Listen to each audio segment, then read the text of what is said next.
Vamos a esperar un minuto más. Empezamos. A ver. ¿Que entren? ¿Están todavía en clases de cirugía o ya han terminado? No, doctor. ¿Mm? Bueno, a ver, esperaremos un ratito. Porque de 400 alumnos apenas entran 30, o sea, que medio grave, ¿no?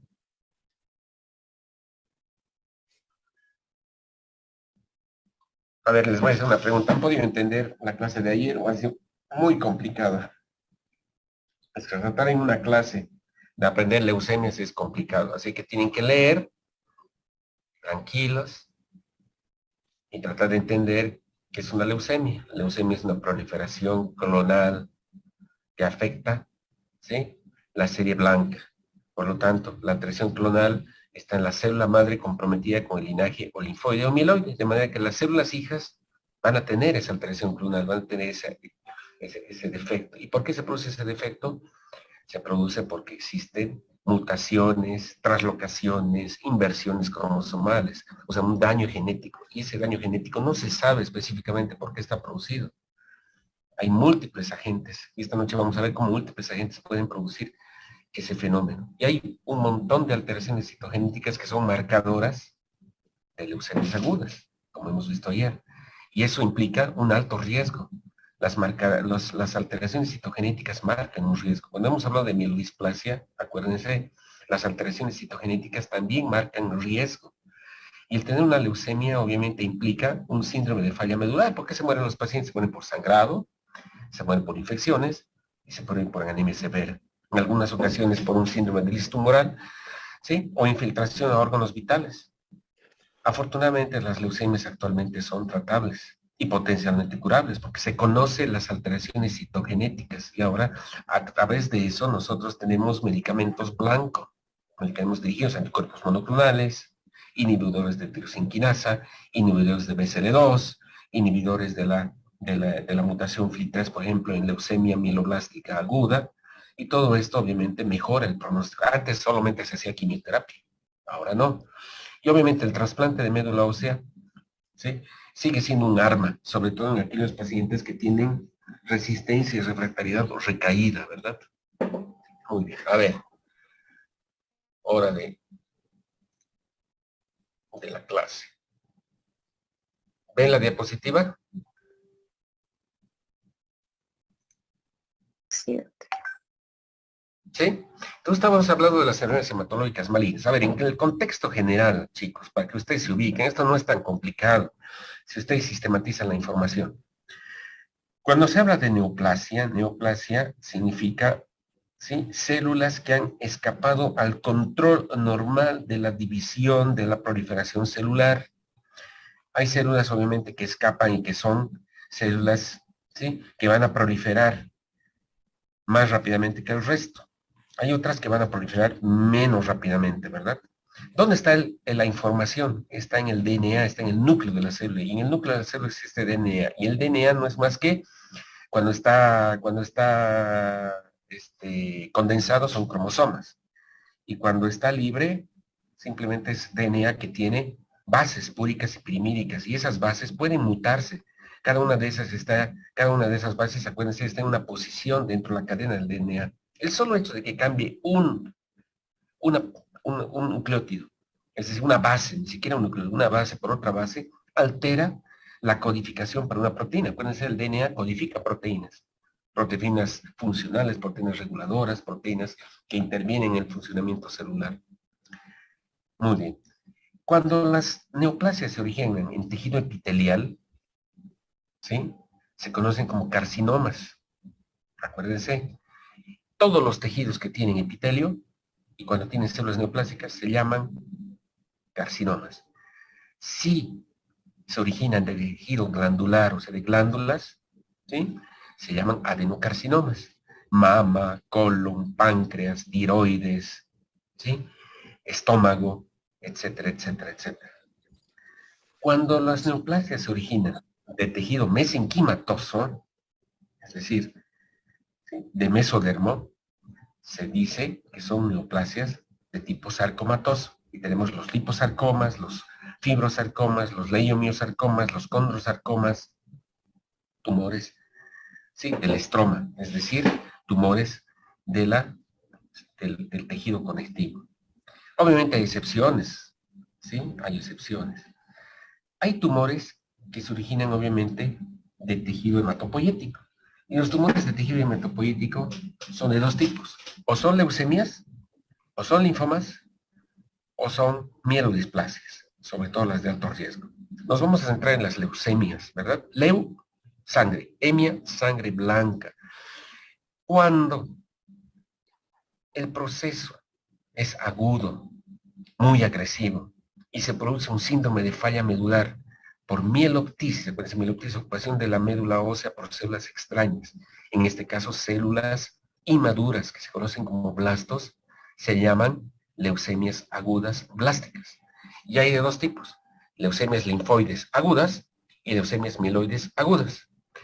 Ayer hemos visto que las leucemias linfoides agudas son un solo tipo de enfermedad con diferentes matices, ¿verdad?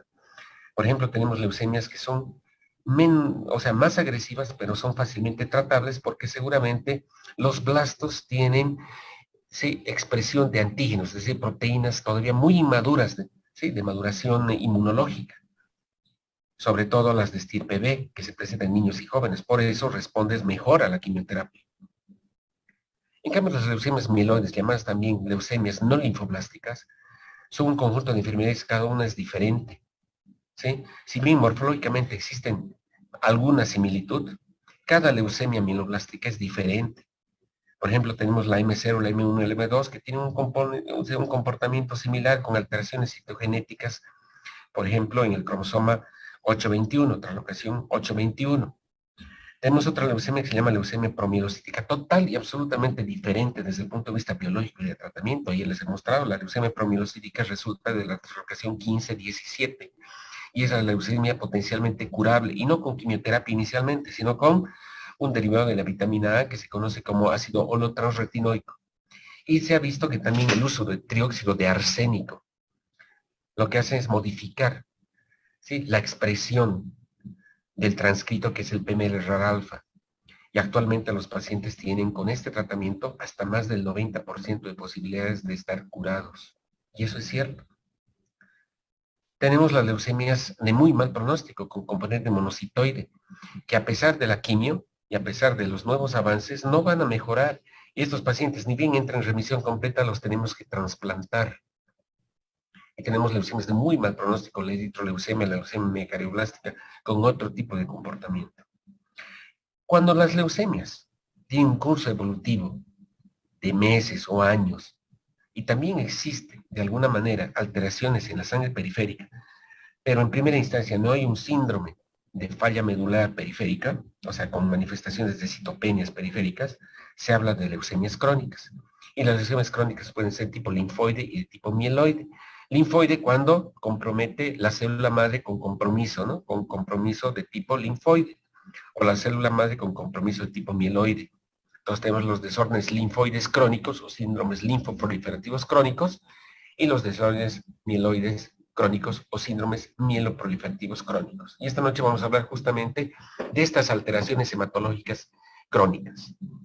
Los desórdenes mieloides crónicos se agrupan en tres grandes componentes. Los síndromes mielodisplásicos, ya hemos hablado, que son alteraciones en la maduración, que van desde la simple anemia refractaria, que tiene un riesgo bajo y que muchas veces puede simplemente originar una sola citopenia, ¿sí?, sin estar asociada a alteraciones citogenéticas, hasta una verdadera leucemia secundaria, como es, ¿sí?, un síndrome mielodisplásico tipo 3, o anteriormente también el tipo 5, la anemia refractaria con exceso de blastos, que va a transformarse en una verdadera leucemia mieloblástica aguda secundaria, y el paciente no va a responder a tratamiento. Tenemos las enfermedades mieloproliferativas mielodisplásicas, o sea, un borderline, y aquí tenemos a la leucemia mielomonocítica crónica. Anteriormente yo les había mencionado que este síndrome se conoce, o sea, esta enfermedad se conocía como un síndrome mielodisplásico tipo 4, pero ahora se involucra como una enfermedad mieloproliferativa mielodisplásica, caracterizada por displasia en la médula ósea, presencia de algunos blastos, en sangre periférica, más del 5%, pero menos del 20%, porque si hay más del 20% es una leucemia. Si es menos del 5%, eso es normal, entonces estás en el borde entre el 5 y el 20, pero lo que caracteriza es un trastorno monocitoide con más de 1000 monocitos en sangre periférica. Y finalmente tenemos los síndromes mieloproliferativos crónicos. Solo los vamos a mencionar. Cuando hablamos de síndromes mieloproliferativos crónicos, hay que pensar en 4 entidades. La leucemia mieloide crónica, la policistemia vera, la mielofibrosis idiopática con metaplasia mieloide. Metaplasia mieloide, no se olviden, pregunta de examen. ¿Sí? Bueno, pseudo pregunta de examen. Metaplasia mieloide es el hecho de que el hígado y el vaso y otros órganos retoman, sobre todo el hígado y el vaso, la capacidad, ¿sí?, de formar tejido hematopoyético, cosa que no ocurre en el individuo adulto, ¿verdad? Ni en el recién nacido, sino en etapa embrionaria. Tenemos la trombocitosis esencial o trombocitoma esencial y las enfermedades mieloproliferativas crónicas no clasificadas. Y este cuadro les muestra cómo se clasifican los trastornos mieloproliferativos crónicos, donde la célula madre hematopoyética multipotente, con perfil CD34, que es la que va a originar, va a proliferar y se va a diferenciar en glóbulos rojos, eosinófilos, o sea, en serie granulocítica, monocítica, en mastocitos y en plaquetas, sufre una serie de mutaciones. Miren, aquí están las mutaciones. Sí, uy, se van a hacer una ensalada, chicos, con esto. Pero vamos a hablar de 3 mutaciones fundamentalmente. Cuando la mutación, ¿sí?, se produce en el exón 12, se llama, ¿sí?, mutación JAK2. Así se llama, JAK2. La mutación JAK2 está relacionada con una proliferación de precursores eritropoyéticos primarios en la médula ósea, lo que origina, sí, eritrocitosis, más llamada poliglobula, ¿no?, una eritrocitosis primaria. Solamente el 5% de los eritrocitosis obedecen a una policistemia vera. El otro porcentaje son secundarias generalmente a fenómenos, por ejemplo, de hipoxemia, fenómenos pulmonares, enfermedades cardíacas, enfermedades de la hemoglobina o cardiopatías, neumopatías. Bueno, nos vamos a entrar en esto, ¿no? Entonces tenemos la policitemia, ¿sí? La policitemia vera. Existe esta otra mutación, la FIP1L1PDGFRA, así se llama. Esta mutación y este transcrito hace que exista una proliferación de eosinófilos y es resultante o causante de un síndrome que se llama eosinofilia maligna, leucemia eosinofílica crónica, que es un síndrome mieloproliferativo crónico con gran cantidad de eosinófilos en sangre periférica. Es una de las causas de eosinofilia, no tan frecuentes. Acuérdense, eosinofilia generalmente fenómenos alérgicos, asma, infestación por parásitos de tipo gusanos, ¿sí?, o las vasculitis tipo Shure-Strauss, pero hay que tomar en cuenta esta situación. Cuando hay una translocación 922 y hay la presencia de este gen BCDA-BL, estamos hablando de leucemia mieloide crónica. Es una leucemia donde se produce proliferación y antiapoptosis de precursores de serie mieloide, ¿sí? La misma mutación JAK2 también está relacionada con la trombocitosis esencial, un aumento exagerado de plaquetas, más de 1 millón de plaquetas, ¿sí? ¿Cuáles son las características entonces de los síndromes mieloproliferativos crónicos? Una sobreproducción de uno o varios elementos sanguíneos, una médula ósea hipercelular, muchas veces con fibrosis medular, lo que origina metaplasia mieloide, anomalías citogenéticas con expresión de estos oncogenes, BCDA-BL2, JAK2, FIPL1, PDGFRA, ¿sí? Y esto origina o trombosis o hemorragia. En algunas ocasiones, por ejemplo, puedes tener más de 1 millón de plaquetas y puedes trombosarte o puedes presentar hemorragia. Como les había dicho, la mielofibrosis origina hematopoiesis extramedular o puede originar transformación a leucemia aguda, ¿sí?, en algunas ocasiones. Sobre todo leucemia mieloide crónica en la etapa final, si nosotros no damos tratamiento, se transforma en una leucemia mieloide aguda. Y muchas veces hay superposición de características clínicas. Podemos tener una policistemia vera con trombocitosis, es decir, podemos tener hemoglobina de, por ejemplo, 20 con más de 1 millón de plaquetas. Podemos tener leucocitosis con trombocitosis, ¿sí? Entonces, queda claro qué son los síndromes mieloproliferativos crónicos. De todos estos, lo que nos interesa es ahora hablar de la leucemia mieloide crónica. ¿Cómo o qué es y cómo hacemos el diagnóstico de esta entidad, que es relativamente frecuente y que es el paradigma actual del tratamiento curativo de una leucemia? Porque es la primera leucemia donde se ha descubierto que existe una alteración citogenética susceptible de manipularse, susceptible de desaparecer y susceptible que este paciente pueda curarse. Obviamente, después han sobrevenido otro tipo de estudios en leucemias agudas, ¿verdad? Como la leucemia promielocítica, donde el PMLR alfa es digamos, el transcrito blanco, ¿verdad? ¿Qué es la leucemia mieloide crónica? Es un desorden proliferativo de la stem cell, que tiene un curso clínico característico crónico. Lo que caracteriza a la leucemia mieloide crónica, en un 95% de los casos, es la presencia del cromosoma Filadelfia. En leucemia linfoblástica, chicos, ayer hemos hablado que también hay un porcentaje de plastos que tienen cromosoma Filadelfia. En adultos hasta un 25-30% y niños un 5%. En leucemia linfoblástica aguda, el cromosoma Filadelfia confiere un riesgo alto y es una leucemia de muy mal pronóstico, a menos que recibas tratamiento con inhibidores de tirosina y trasplantes. En cambio, cuando estamos frente a este proceso crónico, leucemia mieloide crónica, el cromosoma Filadelfia es el marcador clásico de esta entidad. Y este cromosoma Filadelfia no es más que el alargamiento del brazo largo del cromosoma 22, que codifica una proteína. Esa proteína se conoce como BCDABL, que es una proteína de tirosina quinasa. Fosforila todos los residuos de tirosina intracelulares. De manera que cuando hay esa alteración cromosomal, se produce esta situación. Y esto origina, obviamente, que el paciente curse con... Los voy a silenciar a todos, creo. Apaguen sus micrófonos, están muy charlatanes hoy día. A ver, bueno, seguiremos. Entonces, esa situación es importante. Vean la incidencia de las neoplasias hematológicas. Más o menos existen una o dos por cada 100,000 personas. Por lo tanto, tenemos más o menos unas 20 leucemias mieloides crónicas por año aquí en Cochabamba. ¿Sí? Esa es la incidencia de cada una de las leucemias. La edad de presentación de una leucemia mieloide crónica va de 45 a 55 años.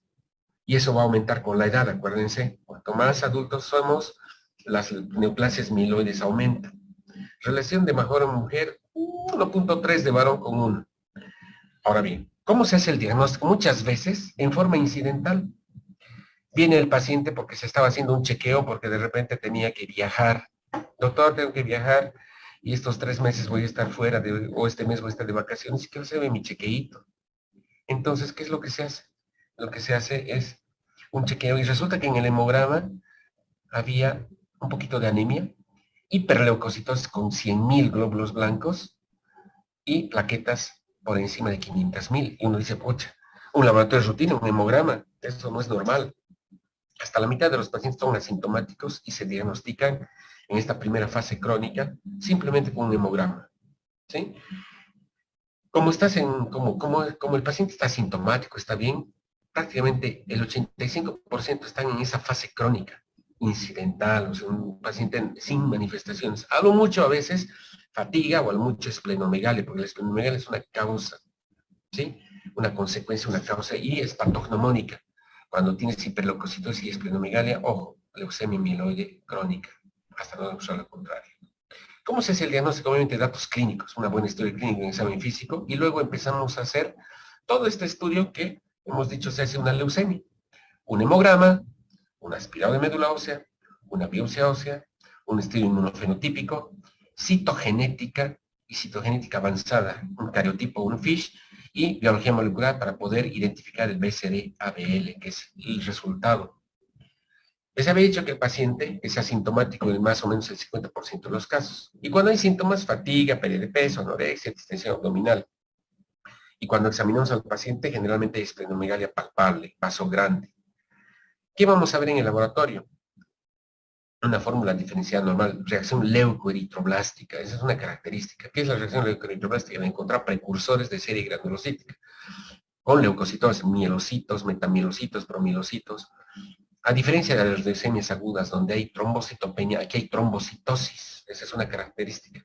Puede haber anemia como puede no haber anemia y aumento de basófilos y eosinófilos. Los basófilos están por encima del 5, 6, 7, 10%. ¿Sí? ¿Cuáles son las alteraciones en el hemograma? Leucocitosis, trombocitosis, anemia, aumento de basófilos, aumento de eosinofilos y sobre todo la presencia de formas inmaduras en sangre periférica, reacción leucoritroblástica. Eso nos hace parar las orejas, porque hay metamielocitos, mielocitos, promielocitos y blastos. Miren, este es un frotis normal, así normalmente se debe ver. Aquí están los glóbulos rojos, las plaquetas, y que se ven aquí, segmentados neutrófilos. Pero en la fase crónica de la leucemia mieloide crónica, cuando hacemos un hemograma y vemos que hay 50.000 leucocitos, vamos a ver estas células que son metamielocitos. Aquí vamos a ver un basófilo. Entonces paramos las orejas y decimos, ¿por qué existe esto? Y las plaquetas son más bien aumentadas. Y cuando hacemos una biopsia ósea, vamos a ver una hipercelularidad. La médula está llena de precursores eritroides. Luego vamos a hacer un aspirado medular, que es importante. O sea, que hacemos con anestesia, ponemos en la cresta ilíaca o en el cuerpo esternal y tomamos tubos. ¿Por qué? Porque cuando sospechamos una leucemia mieloide crónica tenemos que realizar un análisis citogenético. Vamos a mandar esto a un laboratorio especializado de citogenética para hacer, por ejemplo, un cariotipo o para hacer una hibridización in situ fluorescente, que es un FISH, o bien directamente un laboratorio de biología molecular para ver si en las células, en estas células, sacando el DNA, existe, ¿sí? Uno, la presencia del oncogen BCR-ABL, o bien, si nosotros cultivamos metafases, vamos a ver translocación 922. El curso clínico en una leucemia mieloide crónica antes de la era del imatinib, antes de la era de la tranquinasa, era este, lastimosamente así, era una enfermedad incurable. Diagnosticamos al paciente que tenía, por ejemplo, 50 años, a sus 50 años leucemia mieloide crónica, y el paciente vivía tranquilo en fase crónica, pero finalmente iba a una fase acelerada que duraba 6 a 9 meses y se transformaba a una leucemia blástica, mieloblástica, con una sobrevida de 3 a 6 meses. De manera que el paciente vivía más o menos 7 a 8 años. Obviamente, si tenía 50 años, a los 58 se moría. Pero esto ha venido a cambiar porque ahora con el tratamiento y al saber que tenemos inhibidores de tirosina, todos los pacientes quedan en fase crónica y no evolucionan ni a fase acelerada ni a fase blástica. ¿Sí?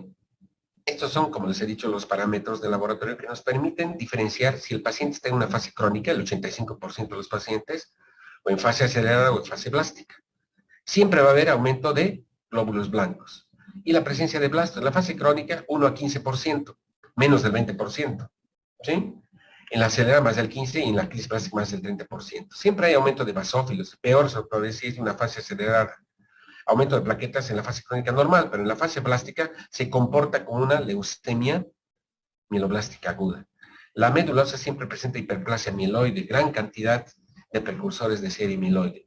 Y lo importante, si hacemos un análisis citogenético y molecular, vamos a ver que existe cromosoma Filadelfia en todas estas fases y la presencia del transcrito BCR-ABL.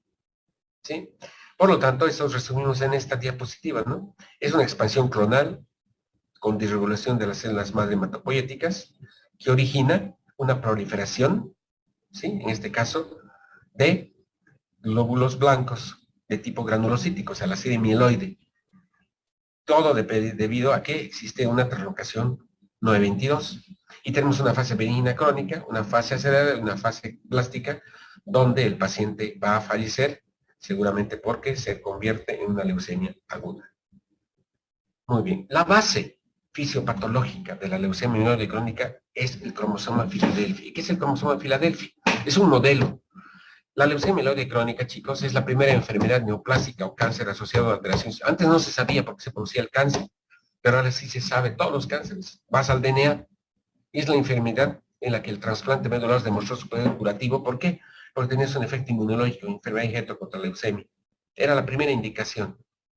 Es la primera enfermedad neoplástica humana en la que se encontró un oncogen que se asocia a la leucemogénesis. Este oncogen se llama BCR-ABL y es la primera enfermedad donde el tratamiento de inmunoterapia es específica y que se ha visto que al inhibir y al hacer desaparecer el oncogen BCR-ABL, esta enfermedad es potencialmente curable. Como les había mencionado, ¿qué es el BCR-ABL? Toda la información de la célula, de todas las células, se encuentra ¿dónde? En el núcleo. El núcleo es el cerebro de la célula porque aquí está la información genética. ¿Y qué hay en el núcleo? En el núcleo hay cromosomas. ¿Qué son los cromosomas? No es más que DNA condensado. Y dentro del DNA, dentro de los cromosomas tenemos justamente un montón de, ¿sí?, información que está presente y codificada en genes. ¿Qué son los genes? No son más que tripletas, ¿no? Son bases púricas y pirimídicas que van a codificar seguramente algún producto proteico, ¿sí? Por lo tanto, los genes tienen información genética. Y tenemos adenina, timina, citosina, guanina en esta posición, ¿no? Es lo normal. Resulta que en cáncer existen mutaciones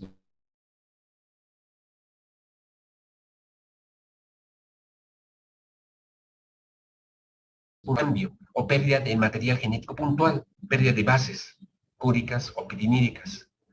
¿Y cómo ocurren estas mutaciones puntuales? ¿Qué es lo que ocurre? Primero, seguramente la mayor parte de ustedes fuma. Al fumar no solamente tenemos nicotina, ¿verdad? Tenemos un montón de alquilantes, tenemos un montón de sustancias que van a dañar el DNA. Por lo tanto, el tabaquismo es un factor de alto riesgo. No quiero decir que con eso fumas y vas a tener leucemia o vas a tener cáncer, pero se ha visto que existe una estrecha relación entre las sustancias tóxicas y el daño genético a nivel de la célula madre. La radiación, ayer les he explicado cómo la radiación ionizante, los protones, ¿sí?, descontrolados o los electrones descontrolados, obviamente van a dañar el DNA.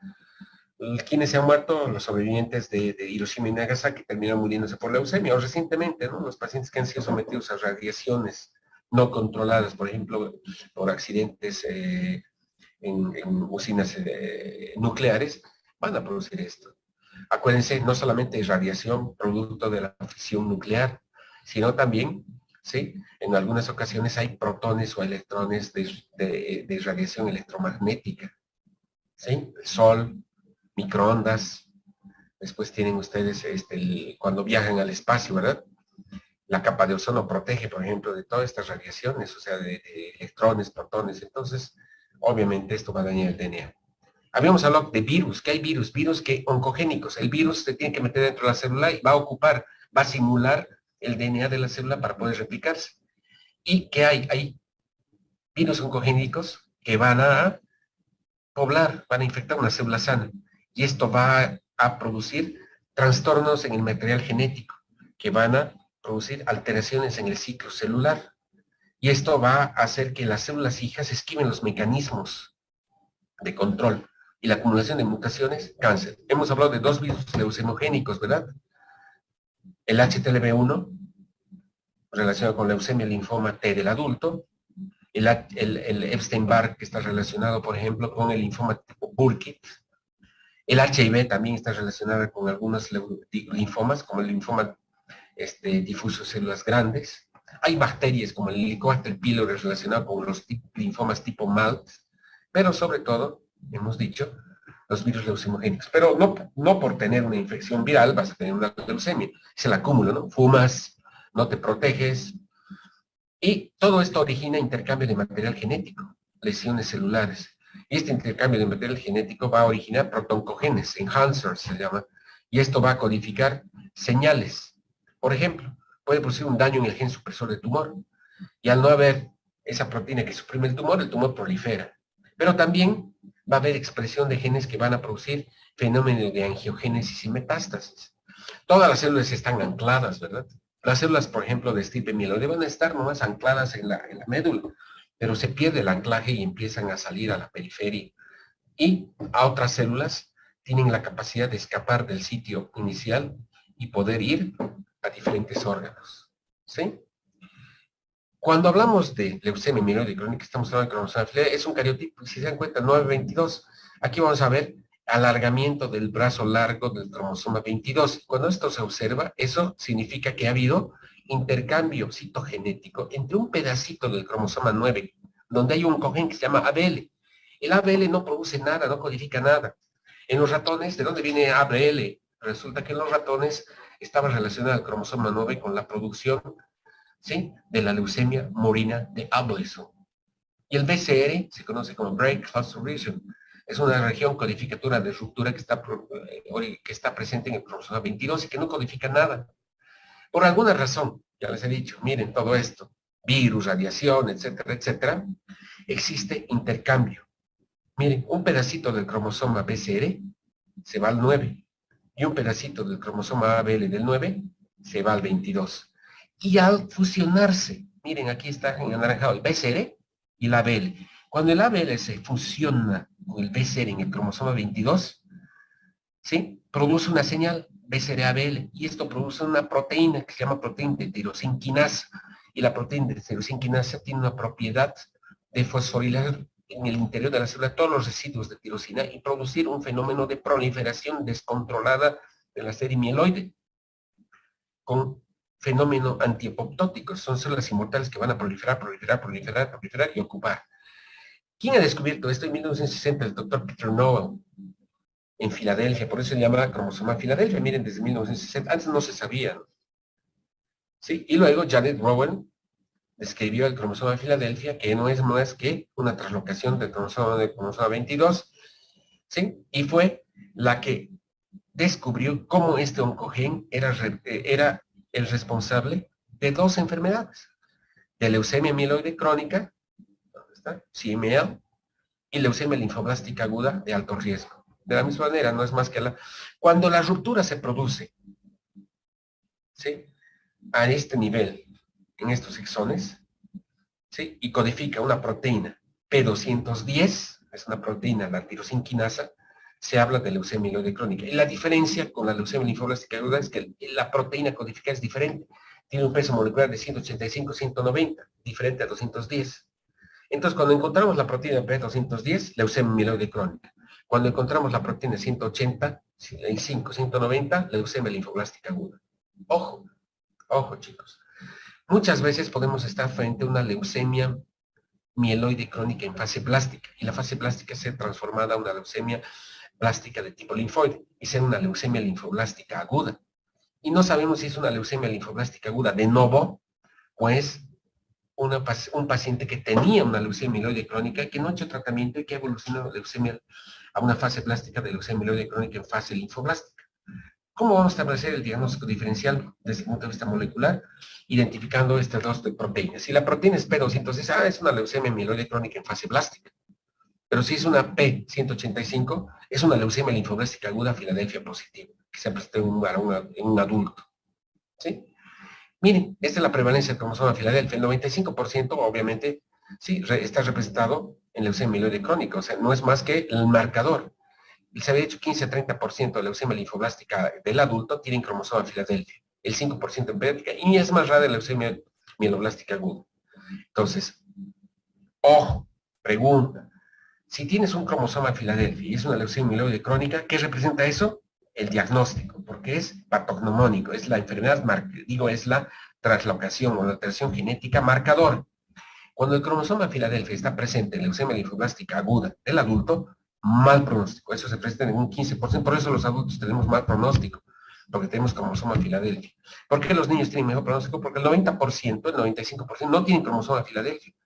Tienen traslocaciones, tienen hiperdiploidía, por ejemplo, y responden muy bien a la quimioterapia, cosa que no ocurre con los niños que tienen el cromosoma Filadelfia. Y estas son todas las señales. No vamos a hablar de esto, pero para que ustedes vean cómo el BCR-ABL codifica, o sea, produce señales intracelulares que inducen a la no apoptosis. ¿Se puede ver todo esto? Sí se puede ver a través de esta situación. Son métodos de biología molecular para poder identificar el cromosoma Filadelfia, ya sea por cariotipo o ya sea, vamos a ver, por hibridación in situ, sí, fluorescente. Aquí vemos cromosomas y vamos a ver la translocación, la presencia del brazo largo del cromosoma 22. Y vamos a ver cómo se desprende luz esa fracción de DNA que tiene BCR-ABL. Y vamos a decir, sí, es positiva.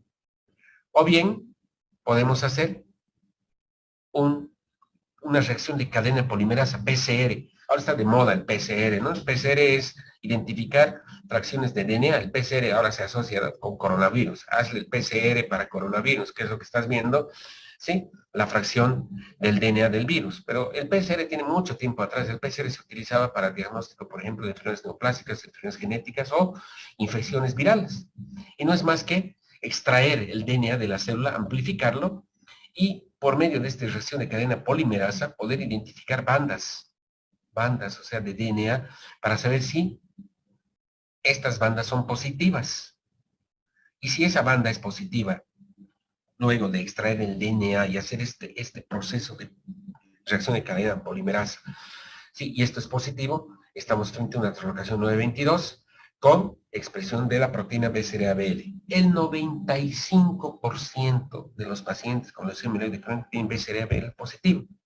Y lo que tenemos que hacer es dar tratamiento para que ese BCR-ABL vaya poco a poco negativizando, hasta hacerse indetectable. Y si se hace indetectable las células, probablemente estemos curados, ¿verdad?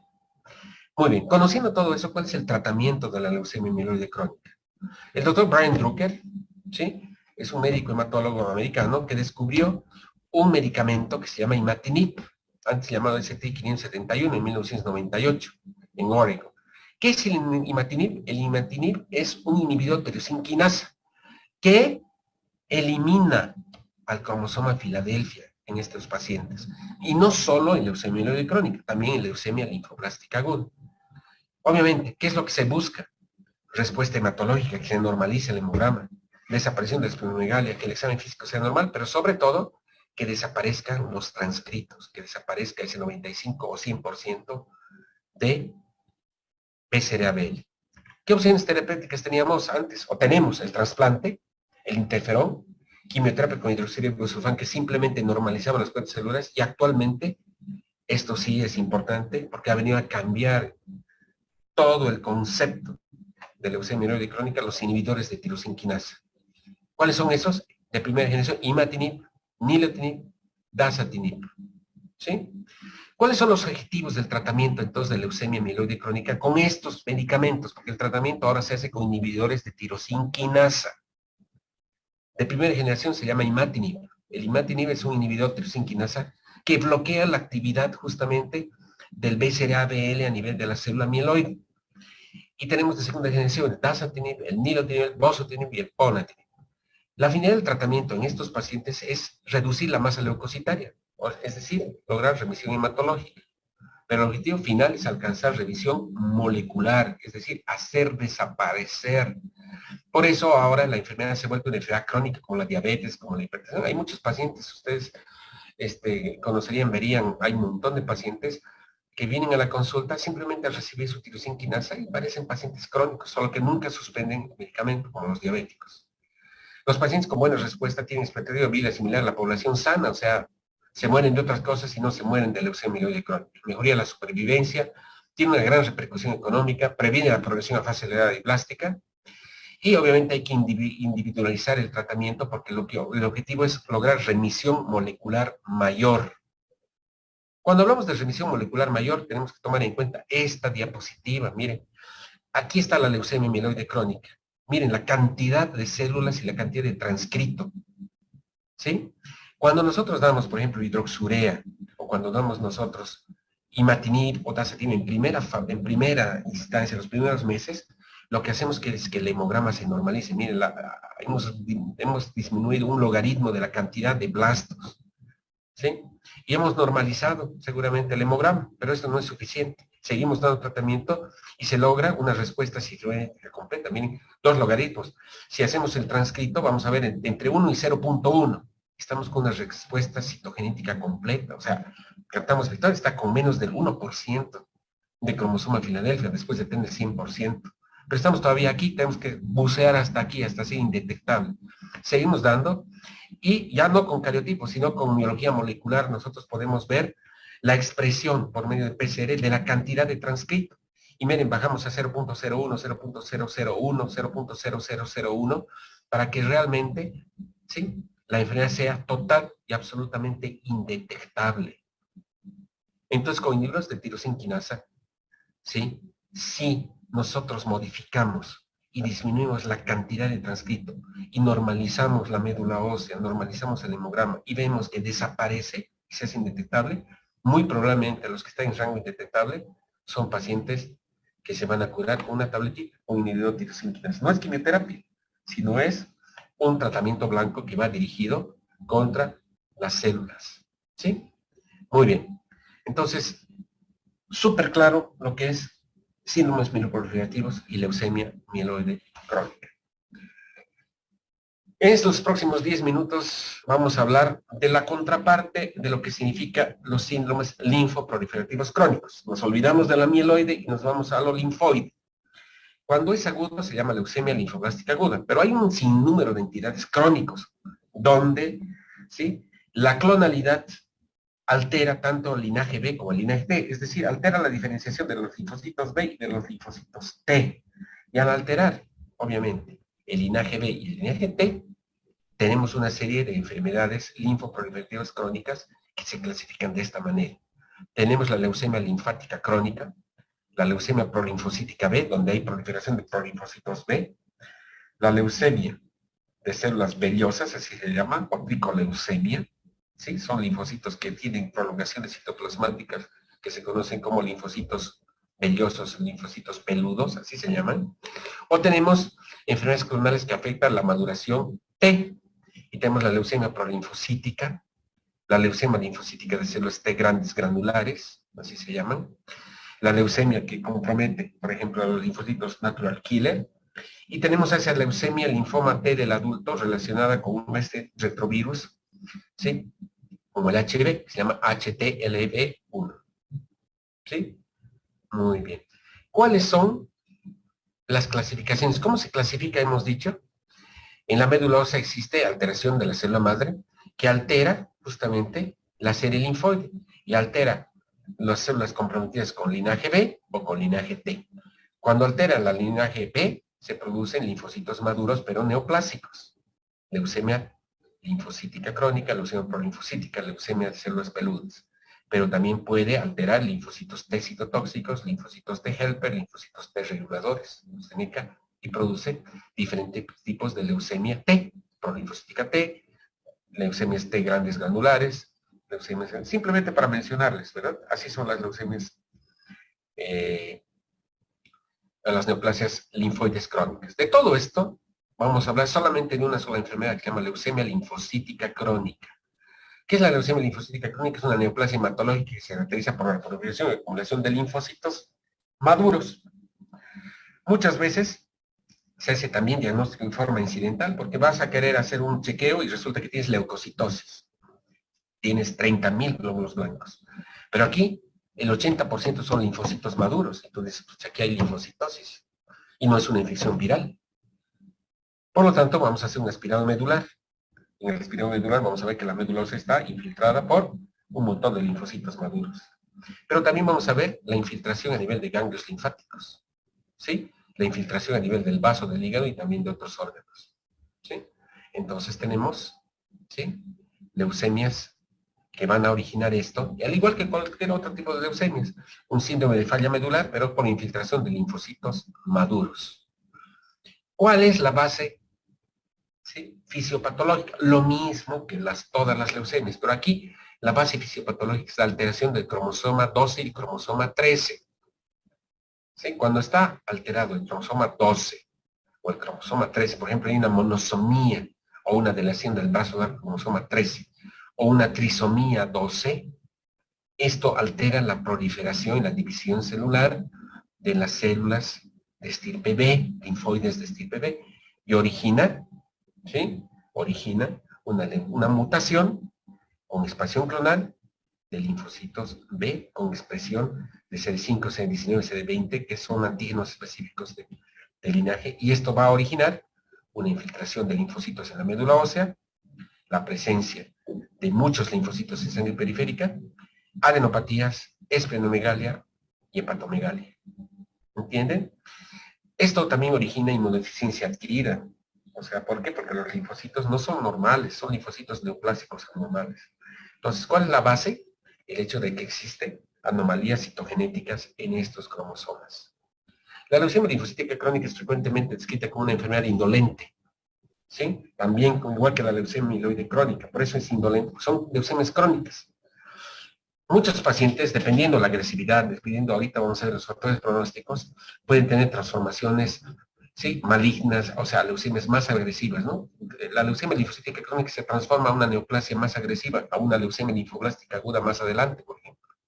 Pero muchas veces tiene un curso crónico y puedes vivir hasta 15 años con leucemia. La sobrevida promedio es de 6 años. Y si se presenta en un paciente de 90 años, usted puede morir de otras cosas, pero no de leucemia linfocítica crónica. El problema es cuando usted presenta en personas jóvenes. En un señor de 60 años que va a tener una sobrevida de 6 años, 66 años y se va a morir. Entonces tenemos que darle tratamiento. ¿Cómo hacemos el diagnóstico? Adenopatías. Siempre que hay adenopatías, ojo, preparamos las orejitas. ¿Sí? Pero, a diferencia de un linfoma, ¿qué es lo que hay? Lo que hay es linfocitosis. ¿Sí? Puede haber esplenomegalia, hepatomegalia. ¿Se acuerdan de la anemia hemolítica por anticuerpos fríos y anticuerpos calientes como positiva? Se había dicho que en forma secundaria ¿sí? Se puede presentar en el curso de una leucemia linfocítica crónica y de un linfoma indolente. Eso es cierto. Muchas veces la primera manifestación es una anemia hemolítica autoinmune por anticuerpos calientes, CUS positivo, o una anemia hemolítica CUS positivo, pero por anticuerpos fríos. Hay hipogamaglobulinemia, ¿sí? ¿Por qué? Porque estos linfocitos no producen anticuerpos. Hay una hipergamaglobulinemia o una gamapatía monoclonal. Solamente se produce un solo tipo de inmunoglobulina. Por lo tanto, esta diapositiva resume. Generalmente son individuos de edad adulta. Muchos se diagnostican en un examen de rutina solamente por linfocitosis. Y cuando se hace ese examen físico hay múltiples adenopatías axilares, cervicales, pero hay linfocitosis. Una característica es que hay infecciones a repetición, porque son linfocitos anormales, o hay anemia, o hay síntomas B, con sudoración nocturna, pérdida de peso y hepatosplenomegalia y fiebre. ¿Cómo hacemos el diagnóstico? Entonces, ¿cuáles son los factores pronósticos? 1. Linfocitosis. Cuando hay más de 5.000 linfocitos en sangre periférica, ojo, son linfocitos maduros, pero son anormales. Y que la linfocitosis dure más de 2 meses. Si hacemos un infiltrado un aspirado medular, que debe haber más del 30% de linfocitos de aspecto maduro. Nunca hay más del 30%. Y si hacemos un inmunofenotipo y vemos la expresión de antígenos específicos, vamos a ver que hay expresión de CD5 y CD6. Acuérdense, CD5 es de célula T, pero como aquí existe una célula maligna, anormal, la coexpresión de CD5, CD19 y CD23 es característica de leucemia linfocítica crónica. ¿Sí? Muy bien. El diagnóstico diferencial, obviamente, siempre con infecciones virales y con todos los demás trastornos linfoproliferativos, con la leucemia prolinfocítica y con leucemia. Hemos dicho que hay 3 tipos de síndromes linfoproliferativos B: leucemia linfocítica crónica, leucemia en células peludas y leucemia prolinfocítica. Y obviamente todas las infecciones virales que pueden producir linfocitosis. Pero aquí la diferencia es que existen virus y esto es transitorio. En cambio, esto es clonal y persistente y con infiltración de órganos. ¿Cuáles son los factores pronósticos? Entonces, cuando nosotros tenemos una leucemia linfocítica crónica, la edad. Los pacientes que tienen más edad tienen peor pronóstico a los pacientes jóvenes. Miren, los pacientes que sobreviven, o sea, los pacientes menores a 50 años corresponden solamente al 5 al 7% de los pacientes, ¿sí? Y tienen una sobrevida más prolongada. 2. El estadio. ¿Cuán avanzada está la enfermedad? Y se toma en cuenta, ¿sí? El estadio Binet, así se llama. Estadio A, estadio B y estadio C. Estadio A, solamente tienes linfocitosis, pero menos de 3 áreas linfáticas. O sea, tienes una adenopatía cervical y una adenopatía inguinal.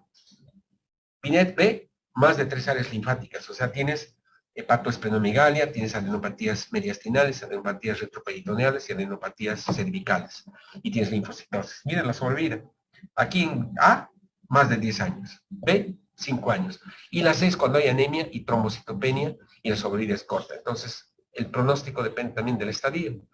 Hay otro estadio, el estadio RAI se llama, que va de 0 a 4. Si solamente hay linfocitosis, sobrevida 10 años, riesgo bajo. Si hay linfocitosis más adenopatías, riesgo intermedio. Miren la sobrevida, 8 años. Si hay linfocitosis, adenopatías y hepatoesplenomegalia, la sobrevida 6 años. Si hay linfocitosis más anemia, 2 años. Si hay linfocitosis más trombocitopenia, aquí tenemos que corregir. Linfocitopenia, no hay aquí corregimos, plaquetas menos de 100.000. Entonces, anemia que se acompaña de linfocitosis y trombocitopenia que se acompaña de linfocitosis más adenopatías, riesgo alto. Otro de los factores pronósticos. Tiempo de duplicación de linfocitos. Resulta que cuando les he hecho el diagnóstico tenía 20.000 linfocitos y al año tiene 45.000. En un año se ha duplicado, mal pronóstico.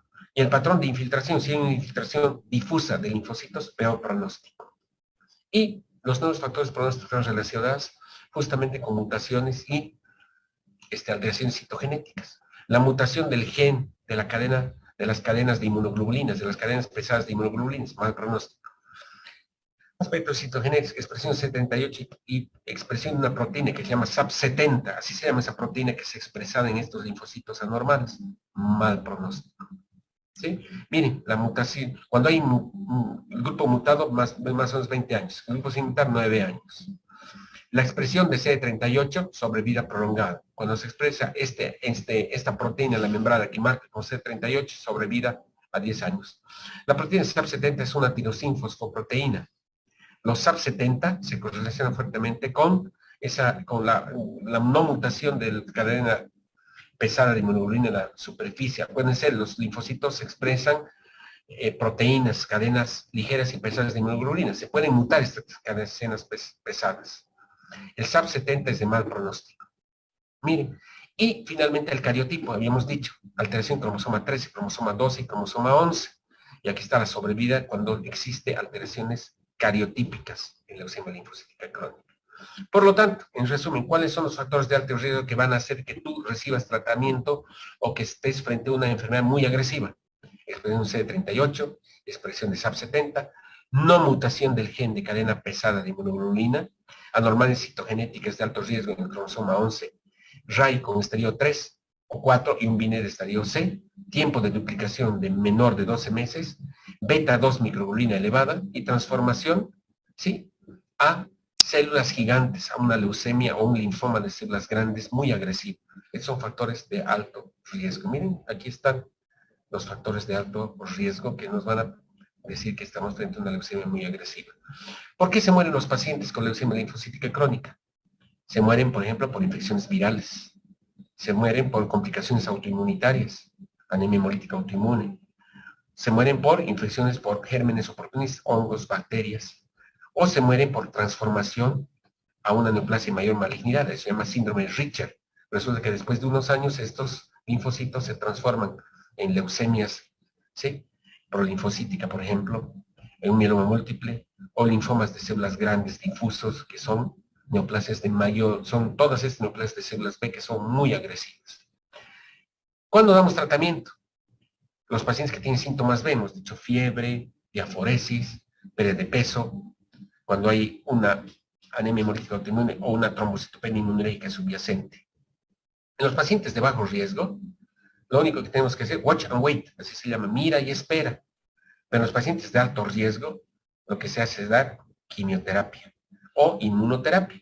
Estos linfocitos expresan anticuerpos CD20 y se puede dar un anticuerpo monoclonal anti-CD20 que se llama rituximab juntamente con quimioterapia como la fludarabina. Por lo tanto, se da tratamiento antineoplásico y esta es la base del tratamiento, sobre todo en los pacientes que tienen alto riesgo, porque estos pacientes van a evolucionar con complicaciones. ¿Sí? Muy bien, chicos. Con todo esto, hemos terminado toda esta primera fase, toda esta primera clase, las clases de hematología. ¿Sí? Tienen ya una visión general, ¿sí?, de la utilidad del laboratorio, tienen una visión general de qué es el fenómeno de proliferación, maduración de una hematopoiesis normal, y cómo la alteración de la hematopoiesis origina anemia, origina leucopenia, origina trombocitopenia. Hemos estudiado todo, cómo se hace el diagnóstico de las principales anemias. Hemos visto anemia ferropénica, anemia asociada crónica, anemia por deficiencia de insuficiencia de vitamina B12 y ácido fólico y todas las macrocitosis, anemia de la enfermedad crónica o inflamación, todas las anemias hemolíticas en general y cómo se clasifican. Hemos hablado de la aplasia medular, hemos hablado de los síndromes mielodisplásicos y de las neoplasias hematológicas primarias que se originan, sí, por trastornos en la célula madre, que se llaman leucemias, tanto agudas como crónicas. Entonces, a partir de mañana o tal vez el día jueves, ustedes van a llevar la clase con la doctora Baena y van a llevar la otra parte de la oncología hematológica. Van a hablar de linfomas, que son neoplasias de los ganglios linfáticos. Van a hablar de enfermedad de Hodgkin, que es un tipo específico de linfoma con expresión de una célula que se llama Red-Stenberg. Van a hablar de neoplasias de las células plasmáticas o mieloma múltiple. Hablando, o sea, entendiendo todo esto, la citogenética, la biología molecular, van a poder entender por qué se hacen los trasplantes autólogos y alogénicos en general, y eso es bien importante. Y van a hablar de hemostasia, ¿no? Hemostasia, que es el mecanismo que evita el sangrado, de las púrpuras, de la hemofilia y el uso de anticoagulantes y también de cómo se hace, o sea, cómo se indican las transfusiones sanguíneas. ¿Sí? Entonces, tienen una visión general de lo que es la hematología y no se olviden, le he pasado al representante y a algunos de ustedes que ojalá hayan difundido, no sean egoístas, los libros de hematología, especialmente el libro que se llama Hematología para pregrado, que está en castellano y es un libro español muy bueno. Si quieren adentrarse a la hematología, pues hay otro libro que es el Winthrop, que es un libro en inglés, toda la literatura médica actualmente en inglés, y es un libro donde ustedes pueden leer la hematología básica, ¿ya? Pero de residente, ¿verdad? Y si quieren, ya tienen una serie de libros de cada una de estas enfermedades. Antes de despedirme, quiero saber si tienen preguntas.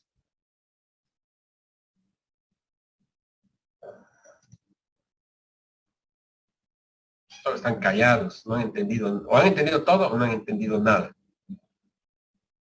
Esmeralda. Fuerte, háblame fuerte, no como bien.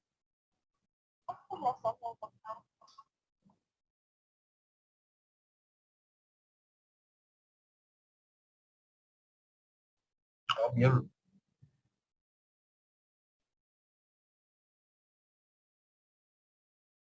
Mm, no creas que es tan baja. Aparentemente dice la incidencia baja, pero no es así, es como el resto de las enfermedades. O sea, estamos hablando de población sana, ¿verdad? En población sana. O sea, no existe la posibilidad de que en primera generación tú heredes, no existe. Salvo hay cosas muy raras como una leucemia congénita, pero es muy raro de que tú tengas, o sea, que digamos, tu papá tiene leucemia y tú vas a tener leucemia, eso no es cierto. Pero sí tú vas a tener una base genética de daño molecular genético que va a predisponer a que si fumas, no te portas bien, haces de tu vida un poncho, te expones a radiaciones, no te cuidas la piel, estás, haz de cuenta, o sea, tienes tantas situaciones de daño que en algún momento vas a tener un evento citogenético. Puede que nunca, pero puede que en algún momento. Eso es al azar, por eso no se sabe todavía. No hay, a ver, no es como con otros tumores, ¿no? Por ejemplo, en el cáncer de cervix, el cáncer cervicuterino, en el cáncer cervicuterino, ¿qué es lo que ocurre?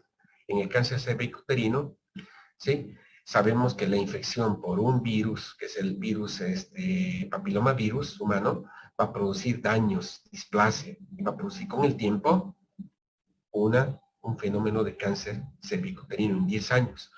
Y aquí sí se puede prevenir, ¿verdad? Lo mismo puedes prevenir el cáncer de esófago, el cáncer de pulmón si dejas de fumar. Pero leucemia no hay forma, no hay forma de prevenir porque esto es al azar, digamos, es la coexistencia de varios factores que agreden. ¿Cuál es la base fisiopatológica? Que existe un daño pues en el cerebro de la célula, en la célula madre, en la célula que está originando sangre. No sabes, Esmeralda, si más tarde, en un año, 2 años, 5 años o 20 años, justo tu célula madre, por alguna razón, ha sufrido una mutación y las células hijas de esa célula madre han afectado a la célula comprometida con el linaje mieloide.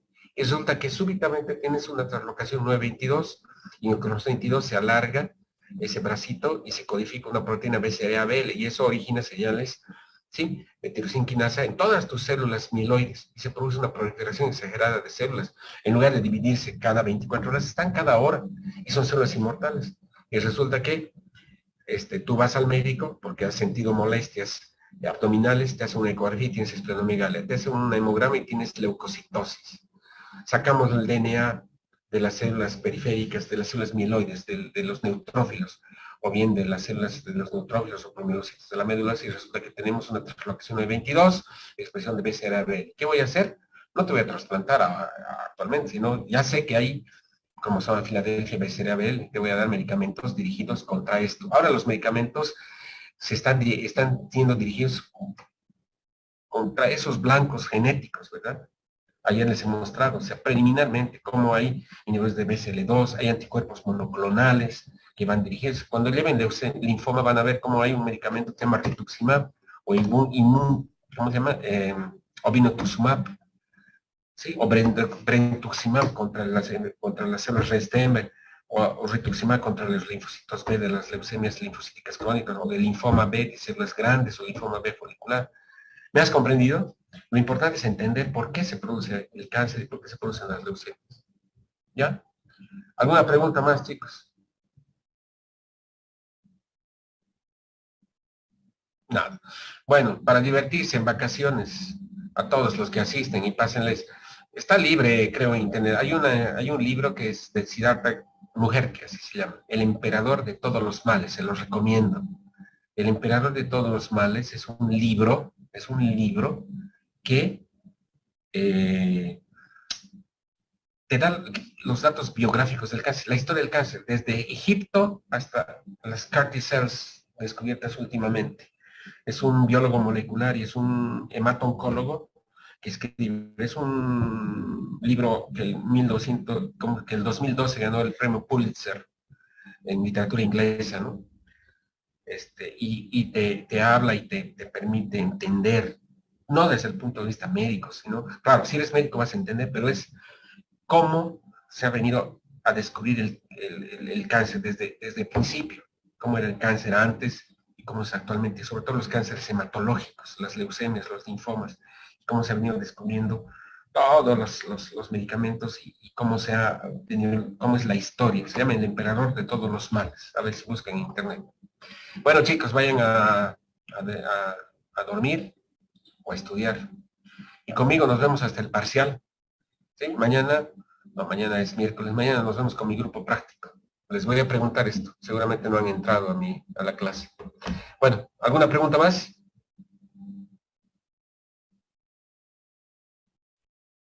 Chicos, todo el resto está callado, probablemente no han entendido o mucho o no han entendido nada, ¿no? Dayana, Cuba, Grandi, ¿en qué andará? Bueno, buenas noches, chicos. Hasta luego.